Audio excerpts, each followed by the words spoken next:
皆さんこんにちは。ヤブデッサン講座の藪下です。今日は番外編としてデッサンをする時の形の描き方についてお話しします。形の描き方についての動画は3本上げる予定でいます。今日は第2回として構造を持つ人工物の描き方について説明します。モチーフは洗濯バサミとやかんを取り上げました。それでは早速始めましょう。洗濯バサミの形を描いていきます。洗濯バサミはこれですが、書き出す前に洗濯バサミの形をしっかり観察しておきます。洗濯バサミは中心から左右対称の形で円弧と直線でできていますから、形の左右の端と変わり目のところを補助線で結んで考えます。青、黄緑、赤の各線は二点透視図法の約束に従います。それでは洗濯バサミの形を描いていきましょう。まず当たりを取ります。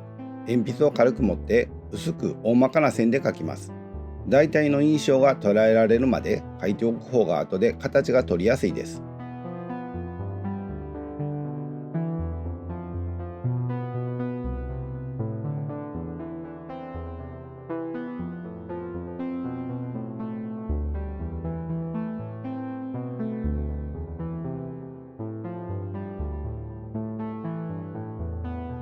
当たりを取ったら形を描いていきますが、まずモチーフの横幅と高さを決めています。縦横の中心線を描いています。測り棒で傾きを測っても構いません。大きな形ですから足の始まりの位置を決めています。測り棒を使って比率を確かめています。次に先ほど説明した形の変わり目を結ぶ補助線を書いておきます。補助線は二点透視図法の約束に従いますから気をつけてください。補助線による形の区分けを手がかりに上の形を書いていきます。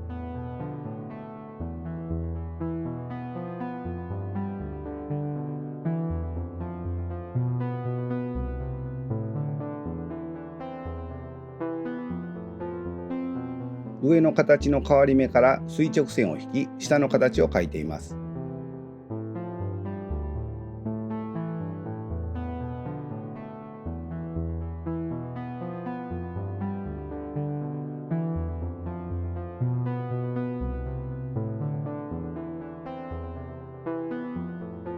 最初に書いた形に準じるようにその内側の形を書いています。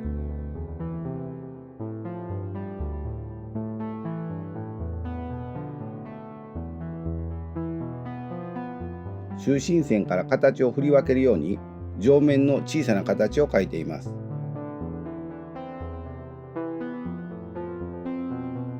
このレンズのような形も補助線を使って書いていきます。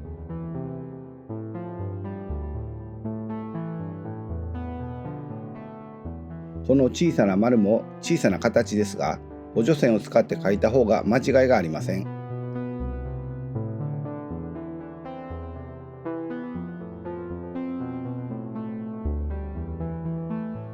足の部分も曲がっているところと直線部分の境目に気をつけて書いていきます。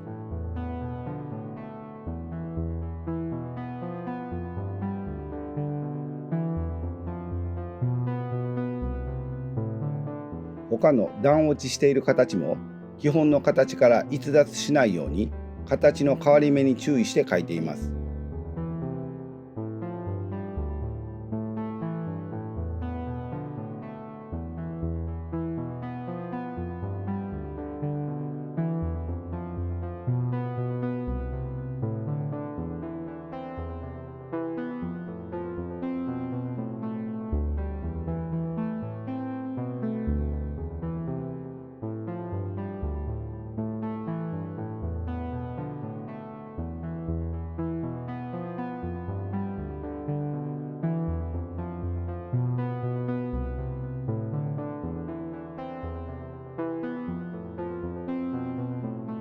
針金のバネも向こう側と形を対応させながら書いていきます。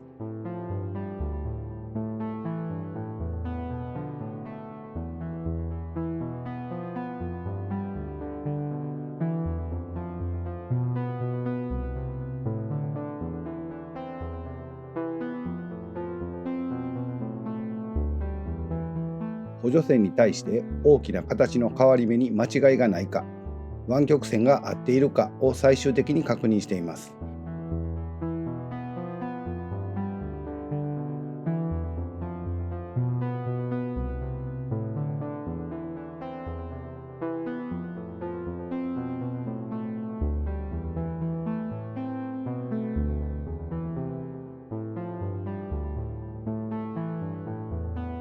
これで形は完成です。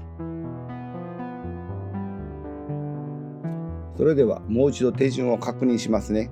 まずは当たりを取ります。当たりを取るときに大体の感じですね。大体の印象が取れるとこまで薄い鉛筆で描いておいた方がいいですかね。その方が形が取りやすいです。まあこのぐらいの大きさとこの場所で描きましょうというのが決まったら、まず幅を決めます。ここからここまでの間に描きましょう。幅を決めて、この幅に対して高さですね。ここからここまでの高さで描きましょう。大体で結構です。鉛筆を使って比率を測ってもらってもいいですし、見た目の感じでも構いません。まず一番外側のこの強い線から描いていきます。その時にポイントになる形、一番先頭のこの傾き、それとこの場所は曲がってきた線が直線に変わる場所です。曲線部分から直線に変わる場所がだいたいこの辺ですかね。直線が終わってまた曲線が始まる場所がだいたいこの辺です。最後に湾曲線ですね。この端っこの部分ですけれども、この辺りでとってもいいんですが、少し分かりにくいですから、この形のちょうど真ん中のとこですね。真ん中同士を結ぶ線を描いておきます。その前に中心線引かなきゃいけませんね。まず中心線を引っ張ります。その次にこういう形の変わり目ですね。形の変わり目を結ぶように中心から左右が対称の形になってますから、この4本の線というのは左上の方の水平線上の消失点に集約されます。二点透視の考え方ですね。この場合は右上がりの直線が少ないですけれども、この2本は直線ですから、この2本はずっと遠くにある右側の水平線上の消失点に集約されます。二点透視図法の約束ですね。まずこの線を描いていきます。その時も中心線に対して場所はここですから、向こう側の湾曲は強いです。向こう側の湾曲は強くて、ここでこういうふうにこっちは緩やかな湾曲になっていくというふうに考えて描いています。この場合は通常楕円は正面に置いて描いていくっていうことをやっていますけれども、この場合はですね、こういう二点透視の約束で書かれた変形した正方形です。内接点が4つあります。これに沿うように円を描くという描き方もあります。この部分を丸めます。この部分を丸めます。この部分を丸めます。この部分を丸めます。こっちの湾曲線は強いです。こっちは緩やかに湾曲します。こっちの湾曲線は強いです。こっちは緩やかに湾曲します。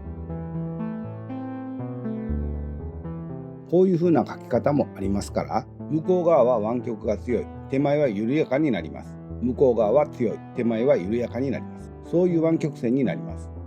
この部分は直線で、この部分に向かっては少し線が湾曲していますから、モチーフを見ながらしっかり描いてもらったら結構です。次はこの部分ですけれども、これがこれですね。こうきます。こうきます。これがこれとこれとの上下の中心線です。中心線は同じように湾曲します。上があります。下があります。起点になるのはこの3つですから、これと同じことです。上側は緩やかに湾曲します。下側は強めに湾曲します。上側は緩やかに湾曲します。下側は強めに湾曲して、こっちの線につながっていきます。こんな風に考えてください。次にこの上を描いていきます。中心線は厳密に言うと、ここでカタンと一段落ち込まなあかんのですけれども、ちょっと複雑になりますから、この中心線を使います。中心線に対して対称に形が割り振られてますから、一番大きな形っていうのは、このレモンのような、レンズのようなこの形です。この形の真ん中、ここからここまでの真ん中、この辺ですかね。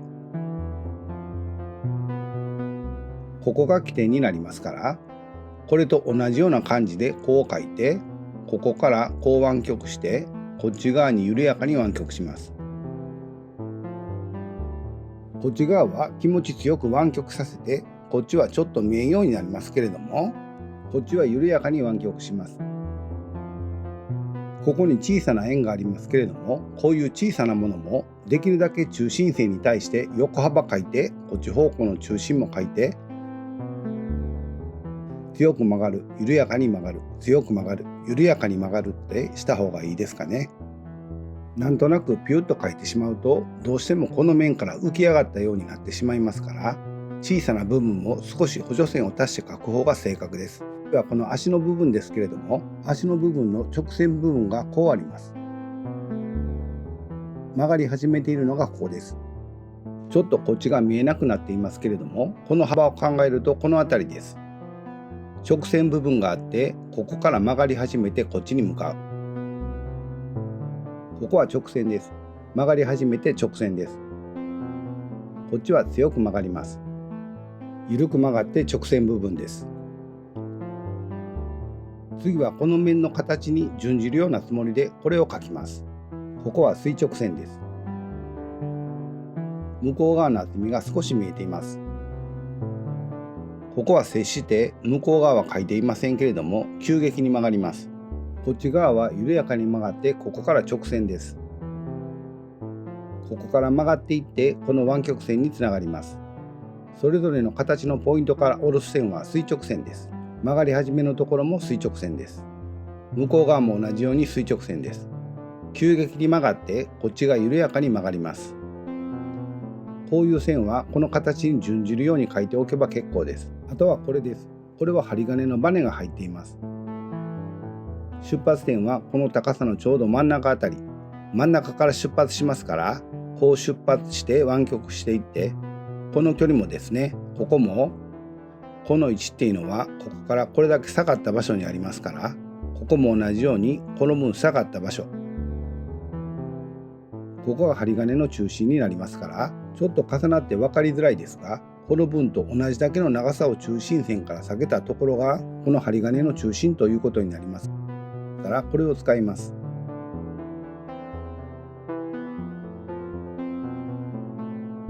向こう側も同じように曲げていってやります。こちらの出発点はここ、反対側はこの辺ですかね。ここに向かって見えていませんが、バネがこういうふうに入っていきますよということです。こういう図面でできているような形っていうのも書くことができます。ただフリーハンドでこういうものを書くのは難しいですから、こういう補助線、うまく補助線を活用して書けば割と簡単に書けちゃいます。はい、洗濯バサミの形の書き方の説明は以上です。次にやかんの形を書いてみましょう。やかんはこれですが、書き出す前にやかんの形や構造をいろいろな角度からしっかり観察しておきます。やかんは水の入る本体と蓋、注ぎ口、取っ手の4つの形で構成されています。それぞれの形をいろいろな角度から確認しておきます。やかん本体は円柱の変形と考えられます。同じ中心を持つ楕円がいくつも並んでいますが、一点通し図法の約束に従って書いていきます。そして取っ手はこのように直方体の中に内接している形と考えて、補助線を使い二点通し図法の約束に従って書いていきます。やかん本体、やかんの蓋、取っ手の留め具、注ぎ口は同じ中心線上にあることも確認しておきます。それではやかんの形を書いていきましょう。まず当たりを取ります。鉛筆を軽く持って大体の印象に注意して大まかに当たりを取ります。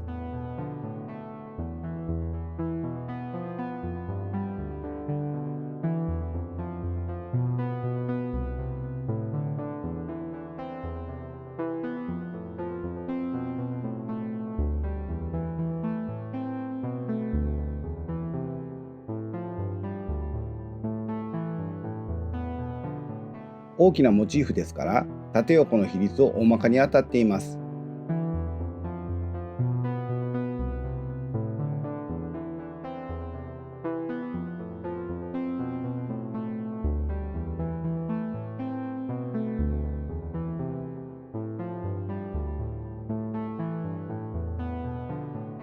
当たりが取れたので形を描いていきます。まず横幅を決めて本体部分の中心線を描きます。測り棒を使ってしっかり中心を出します。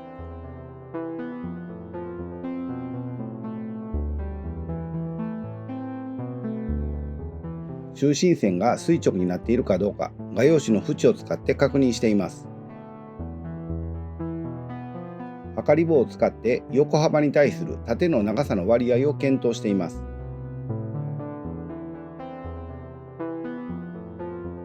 測り棒を使って蓋の位置を検討しています。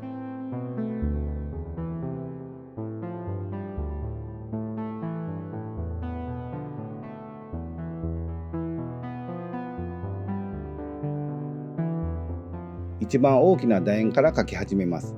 楕円の横方向の中心を決め、楕円を書いていきます。両端の起点から丸めて、下を丸めて、間をつなぐように楕円を書きます。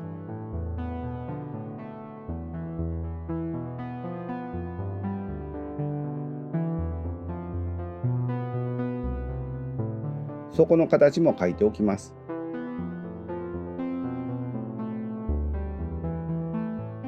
次に蓋の楕円を書きます。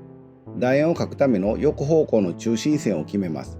この中心線は水平線ですから、画用紙の上の縁と平行になっているかを確かめています。中心線から均等に割り振って蓋の横幅を決めます。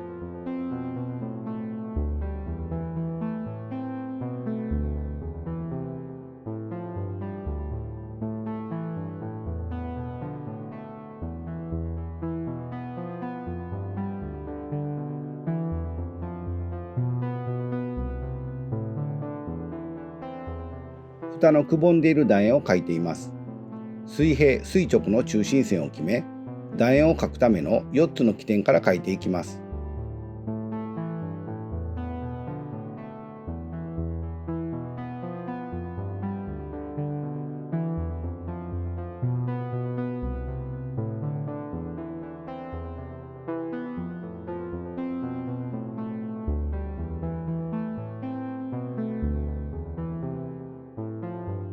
蓋の取っ手も中心から左右に対称になるように書いていきます。ここまで書いてきて、モチーフより少し太く感じたので、もう一度測り棒で縦横の比率を検討しています。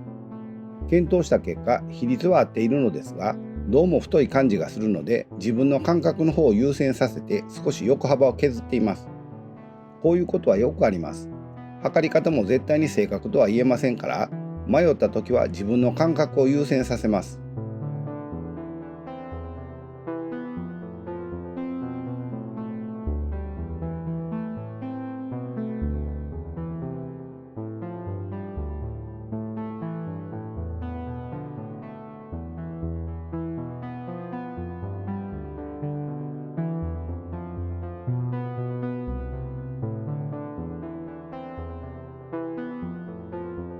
取っ手の下側の小さな楕円を補助線を使って書いています。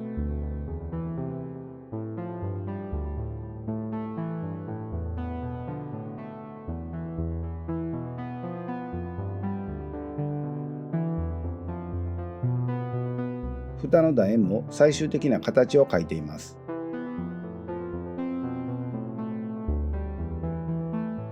取っ手の支持体の位置を決め、そこから注ぎ口の形の中心線を下に下ろしています。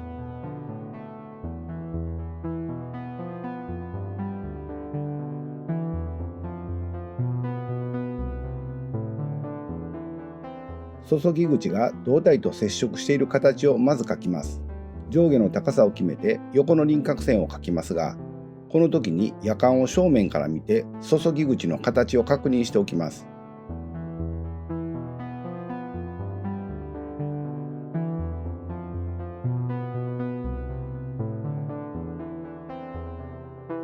注ぎ口の開口部分も補助線を使って形を書きます。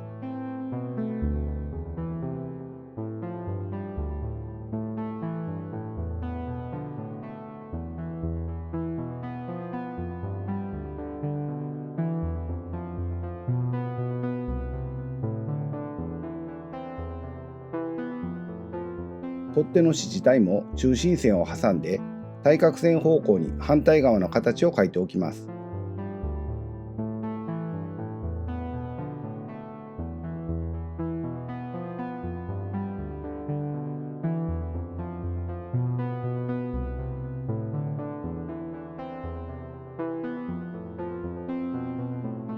取っ手を書いていきます。取っ手の方向に注意して大雑把に書いています。最初にお話ししたように、取っ手が直方体の中に収まっていると考えて補助線を書きます。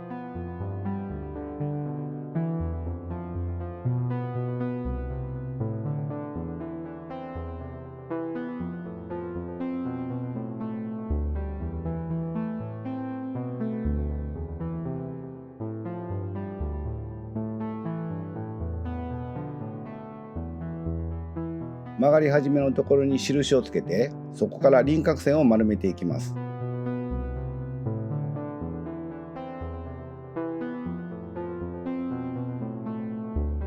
手前と反対側の曲がり始める箇所を対応させます。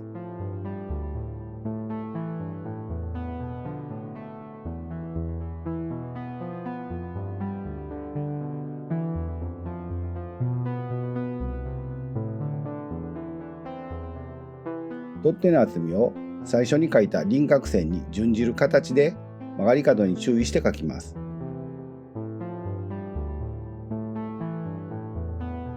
取っ手の下側の輪郭線も同様に曲がり角に注意して書きます。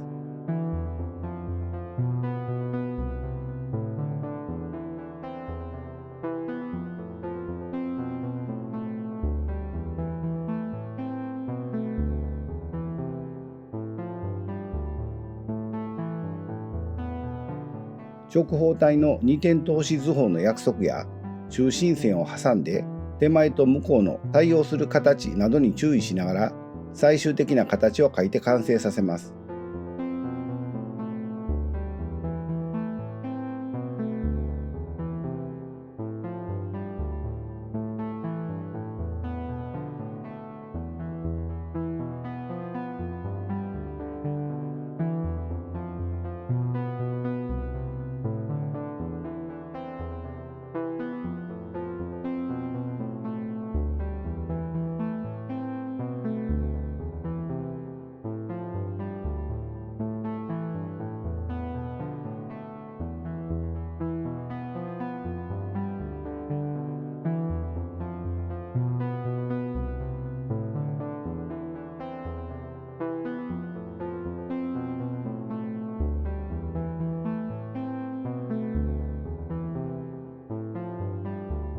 だいたいこれで形は完成ですから、もう一度確認をします。まず大きく当たりを取ったら、この本体部分の形から描いていきます。中心線を決めて、そこから形を振り分けるつもりで、ここからここまでですよという最大幅を決めます。次は高さです。ここからここまでが高さですよと決めてやります。この楕円から描きます。楕円の最大幅の場所を決めます。そこに印を取ります。向こう側から回ってくるつもりで楕円を描きます。向こう側に回すつもりで楕円を描きます。この楕円が描けたら、この底の部分の形も描いておきます。次にこの外側のアウトラインを大まかに描いておきます。次はこの楕円を描きます。中心から左右に均等に振り分けて、最大幅の部分がどこに来るのかを決めて、左側は見えませんから右側と同じ距離を取ったらいいです。ここが楕円の横方向の中心になりますから、それを起点に楕円を描きます。この楕円が描けたら、蓋に少し厚みがありますから、その内側に少し小さな楕円を描きます。その次にこの楕円を描きます。この楕円も取っ手部分があって向こう側が見えていませんけれども、ここからここまでの真ん中あたりに印をつけて、その前に最大幅ですね、幅を決めます。ここからここまでですよと。だいたい中心から左右に距離を均等に振り分けて最大幅を決めます。ここを丸めて、ここを丸めて、手前を丸めて、間をつなぐようにして楕円を描きます。次はこの取っ手の部分を描きます。この部分は楕円ですから、中心線に対して均等に振り分けて楕円の深さを決めています。同じ要領でここを丸めます。ここを丸めます。この楕円が描けたら、半球状の部分を中心から左右が対称になるように描いて完成です。最初に描いたこのアウトラインももう一度狂いがないか確かめておきます。これで大きな本体部分は描けました。次はこの注ぎ口の部分を描きます。大体の見当をつけて注ぎ口の中心線を描きます。この中心線はこの湾曲線に準じます。注ぎ口の上部はここですよ、下はここですよ。あとは中をしっかり見ながらこの湾曲を追いかけていきます。この部分がこう来てこっち側に上がっていく。向こう側に回っていく。この平らな部分はあまり見えませんが、上下のこの部分をしっかり描くことによってこの飲み口の方向がしっかり表現できます。ざっとこの注ぎ口のアウトラインを描いておいて、次は口の部分ですね。この部分を描きます。この部分もこの傾斜の方向を取ってやります。この傾斜はこの傾斜よりも少し下に傾いていますけれども、それができたら今度は前ですよ、後ろですよ。こういう補助線を描きます。これは注ぎ口があって前ですよ、後ろですよ。横幅を決めて四角を描いて、注ぎ口の前の部分、注ぎ口の後ろの部分、最大幅の部分、ここからこう来て、こういって、こういって、この角を落とすような感じで形を整えます。こういう描き方です。最後、この取っ手の部分です。取っ手の部分もフリーハンドで描いちゃうと何か辻褄が合わなくなりますから、補助線を活用します。まず決めるのは取っ手の付け根のこの位置です。注ぎ口の中心と取っ手の中心は同じ線上にありますから、まずこの中心、留め具の中心を描きます。この留め具の中心から夜間の中心を通った対角線方向にだいたい同じ高さの場所に留め具を描きます。これを基準線にします。ではこっちを描いていきますね。取っ手を描くための補助線はこのぐらいですかね。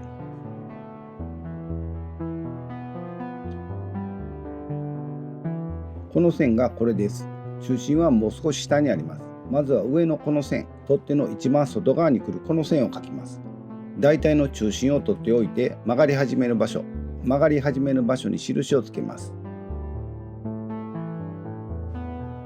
二点通しの約束に従ってこの3本の線は右上に行って水平線上の消失点に集約されます。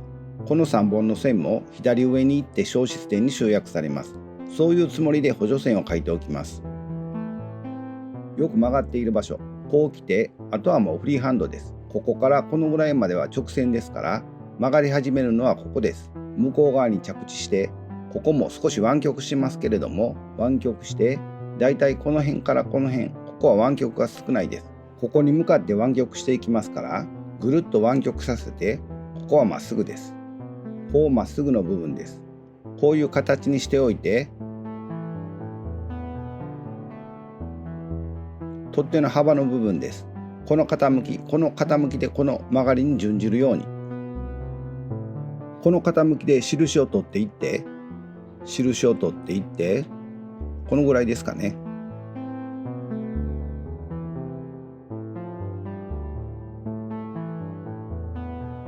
こういう感じです。これは内側ですね。ですからこういう取っ手を描くときも基準になるこういう直方体ですね。直方体をまず考えて、その直方体は二点通しの約束に従った直方体と考えます。で、補助線を描いてよく曲がっているところに印を取って描いていきます。考え方としてはこういうふうに描きます。夜間のような人工物というのは、要は図面を元にして作られた人工物というのは、この真ん中の部分はおなじみの円柱の変形ですから問題ありませんが、こういう注ぎ口であるとか、こういう取っ手の部分というのは補助線を使って形を割り振っていくのがポイントになります。そうせんとやっぱり何かおかしいということになります。ただこういう形っていうのはなかなか難しいんですよね。しっかり正確に形を取るっていうのは難しいですから、何回か言ってますけれども、らしく描けていればそれで構いません。初心者の間は形を取ることに一生懸命になってしまうと、もう本当にくたびれ果ててしまって中を描くエネルギーがなくなってしまいますから、そこそこ印象があっていれば OK です。大きく間違ったり極端な形の栗があるというのは困りますけれども、そこそこ形が描けていればそれで OK と思います。